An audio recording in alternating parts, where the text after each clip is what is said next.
Olá, eu sou o professor Eldio Lobo, médico, psiquiatra forense e psicoterapeuta, com titulações pela Associação Brasileira de Psiquiatria e Associação Médica Brasileira.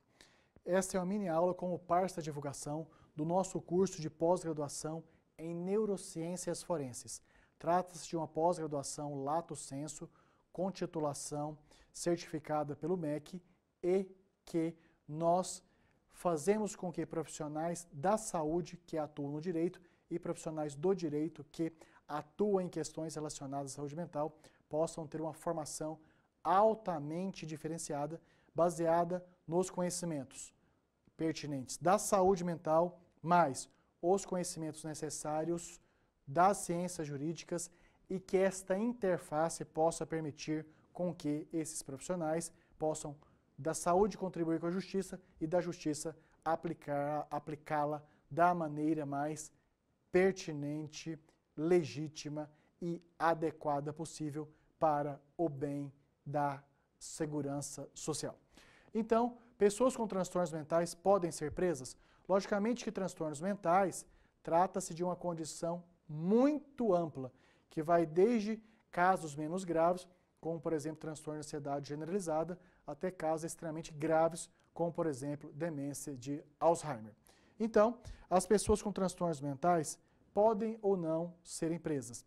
Nós temos no Brasil o expediente a possibilidade de classificar as pessoas que tiveram alguma questão antijurídica e que apresentem transtornos mentais como podendo ser correspondentes a imputáveis, ou seja, aqueles que tinham, ao tempo da ação ou omissão que estão sendo avaliados juridicamente, condições plenas de compreender o que estava acontecendo e de controlar-se diante daquela situação.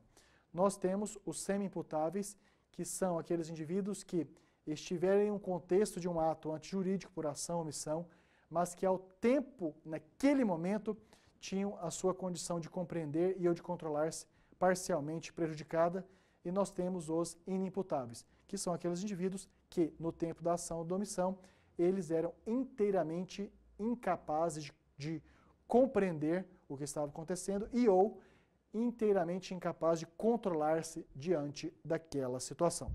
Então, quem são os inimputáveis? São os indivíduos, estes sim, que por uma doença mental não vão cumprir pena, mas necessariamente precisarão passar por tratamento que possa colocá-lo em condições seguras de convívio.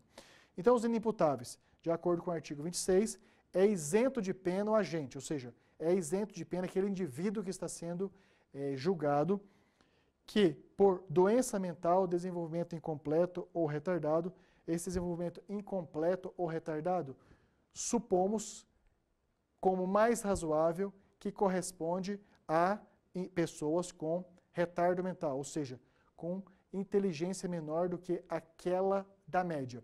E no nosso curso de pós-graduação, nós estudaremos exaustivamente como avaliar a inteligência de maneira mais objetiva, com algumas avaliações que são exclusivas do psicólogo e algumas menos objetivas, baseadas em outras técnicas. Era, ao tempo da omissão da ação, inteiramente incapaz de entender o caráter ilícito do fato ou de determinar-se de acordo com esse entendimento. Portanto, a lei brasileira deixa muito clara dos indivíduos que correspondem a essa qualificação de inimputáveis. Muito comum, alguns advogados, antes de ter um contato maior conosco, ter essa dúvida, se a doença mental automaticamente leva a uma condição de incapacidade que deixa o indivíduo em status correspondente a inimputável. E não, porque nós temos uma variedade enorme de doenças mentais e posso garantir que trata-se de uma quantidade mínima, muito mínima, de todas essas doenças mentais que já estão catalogadas, que levam a uma condição de incapacidade de compreensão total da realidade ou de incapacidade plena de controlar-se diante dos fatos. E os menores de 18 anos são penalmente inimputáveis e não excluem a inimputabilidade penal emoção ou paixão e embriaguez. Então, algumas situações tem aqueles questionamentos, aquelas discussões bastante amplas do indivíduo que teve um ato, por exemplo, de agressão, de assassinato, sob forte emoção, como sendo questionado como um possível fator de alívio ou de inimputabilidade. Não, isso não corresponde à inimputabilidade como a embriaguez. O caso de embriaguez também ele é bastante discutível, porque nós temos vários casos de pessoas que tratam de uma condição extremamente controversa. Nós temos os casos de pessoas que apresentam uma limitação de compreensão plena da realidade em função da dependência química. Nos critérios de dependência química, incluem, inclusive, a pessoa tentar, desejar, planejar, interromper o uso e não conseguir atingir este resultado. Daí, a grande importância do outro lado interpretativo, que é o indivíduo que tornou-se dependente químico antes de desenvolver esse adoecimento, ele tinha condições de compreensão das consequências do uso de substâncias. Portanto, vários os aspectos da psiquiatria forense, da psicologia jurídica, das atuações do juiz, do promotor, do defensor, do delegado, enfim, há nesta interface saúde mental, doença mental, dependência química, uso esporádico de substâncias e inimputabilidade ou semi-imputabilidade ou imputabilidade, várias questões altamente discutíveis e de difícil consenso. Daí, no nosso curso de pós-graduação, nós vamos trazer autoridades em todos esses assuntos que possam dissecar estas temáticas com as várias possíveis interpretações das várias jurisprudências que já atuaram usando esta legislação e nós vamos ficar cada vez mais aptos a lidar com essas questões de forma segura, pertinente, justa e absolutamente legítima, que é um dos objetivos nesta nossa missão de melhorar os serviços de perícia em saúde mental no Brasil e facilitar que as decisões judiciais sejam mais pertinentes de acordo com a compreensão melhor da lei e da condição mental das pessoas que estão sendo avaliadas. E no artigo 28, nessa primeira parte, então, é isento de pena o agente que por embriaguez completa, proveniente de caso fortuito ou força maior, era ao tempo da ação ou da omissão inteiramente incapaz de entender o caráter ilícito do fato ou de determinar-se de acordo com esse entendimento. Aqui, então, coloca duas possibilidades na lei do indivíduo também ficar totalmente isento de pena em função de embriaguez.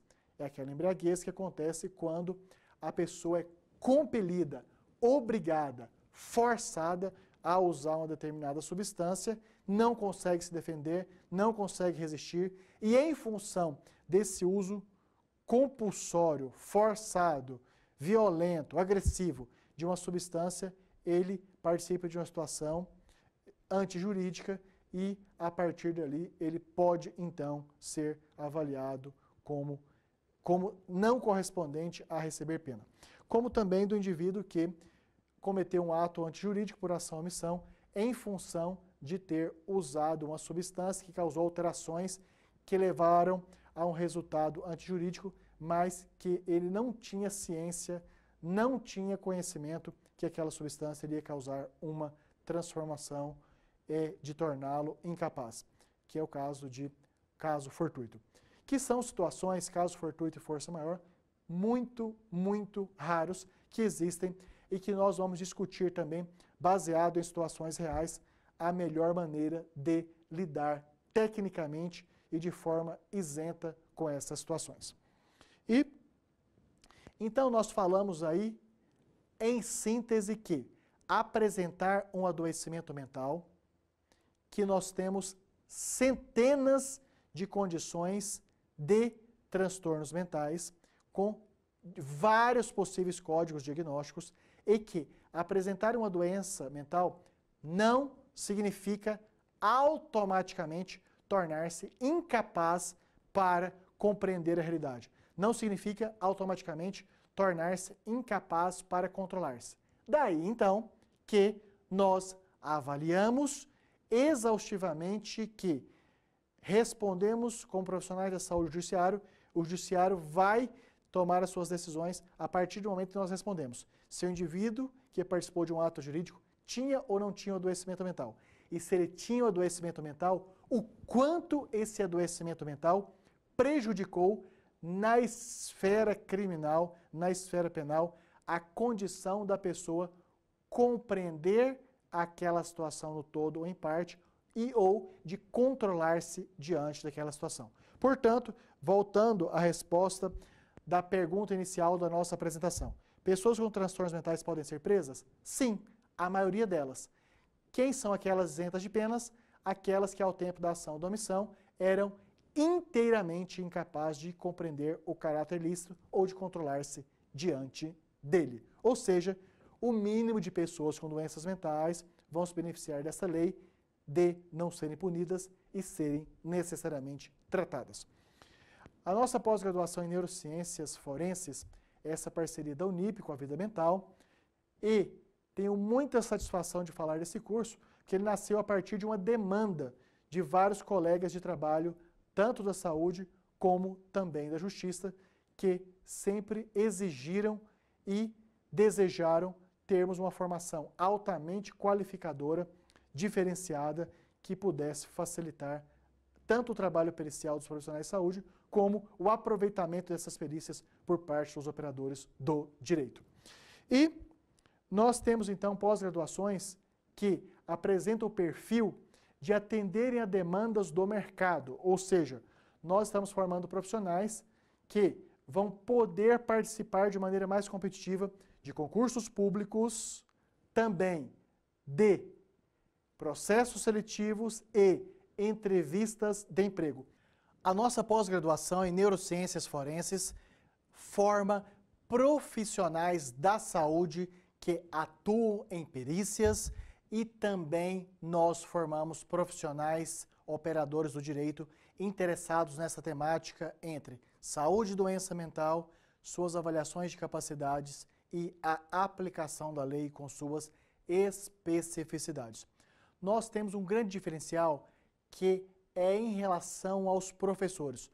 Os nossos convidados são profissionais que, além de terem o domínio intelectual o mais atualizado possível das informações científicas de saúde mental e também das leis, atuam diretamente no segmento estudado, ou seja, são promotores que têm como causa questões de saúde mental e justiça, são procuradores, defensores públicos que interessam, estudam e atuam nessa área, assim como também temos psiquiatras forenses, psicólogos jurídicos, assistentes sociais que atuam em várias famílias. Portanto, você vai realizando o nosso curso de pós-graduação, vai ter a oportunidade de estar em contato com os melhores e mais bem preparados professores que transmitem conhecimentos da prática, baseados nas leis, baseados na ciência e que podem ser já aplicados imediatamente. E mais, você torna-se capacitado para competir fortemente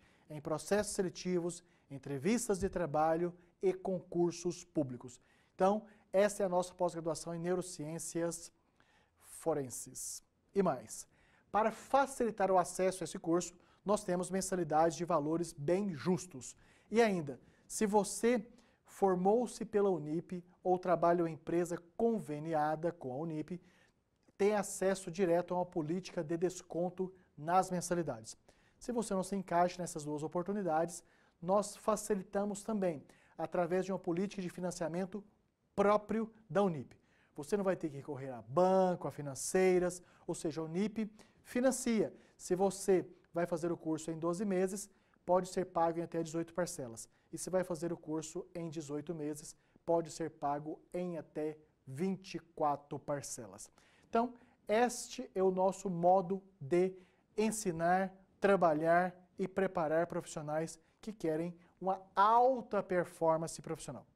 E mais, você tem acesso a mais informações pedagógicas, administrativas, metodológicas e financeiras, através desse link que aparece na sua tela e também aqui abaixo do seu vídeo. Acesse e tenha muito mais informações. Nós da equipe Vida Mental, junto com a Unip, queremos tirar todas as suas dúvidas, facilitar o seu processo de inscrição e matrícula, enfim. Você pode fazer contato direto comigo, que sou o coordenador do curso, no e-mail lobo@vidamental.com.br. Pode também ligar direto para meu celular, 11 99622 8835. Passa minha mensagem de voz na caixa postal, vou te retornar com brevidade. Mande uma mensagem de texto, escreva no WhatsApp e mais. Também na nossa equipe Vida Mental, você pode acessar, pode falar, corresponder pelo e-mail cursos@vidamental.com.br e também fazer contatos por telefone, ligação, caixa postal, mensagem de voz, mensagem de texto, WhatsApp no 11 99901 6189. Quer falar diretamente com a Unip? Ótimo! Você pode ligar de todo o Brasil sem custos no telefone 0800 010 9000. Se você mora na Grande São Paulo, pode também ligar no telefone fixo 11 2166 1066. E lá uma equipe muito competente de atendentes vai sanear todas as suas dúvidas. Dessa maneira, então, temos o propósito de facilitar tudo, pedagogicamente, financeiramente, da nossa disponibilidade para que você realize a nossa pós-graduação e, a partir dela, e alguns alunos já durante a pós-graduação, alçam voos muito mais prósperos em suas carreiras. Realizar uma pós-graduação como esta, com certificação do Ministério da Educação e Cultura, chancelado pelo MEC, torna-o um profissional muito mais respeitado, atuante em uma área extremamente desafiadora, que chama a atenção dos seus pares e mais, poderemos estar contribuindo para a melhor aplicação da lei nessas temáticas relativas à saúde e à doença mental. Dessa maneira, então, reafirmo o convite para que realizem suas inscrições e matrículas e nos encontraremos tanto nas aulas virtuais como também presencialmente na Unip para um curso de excelência e nós juntos levaremos você a um nível de performance profissional muito mais além.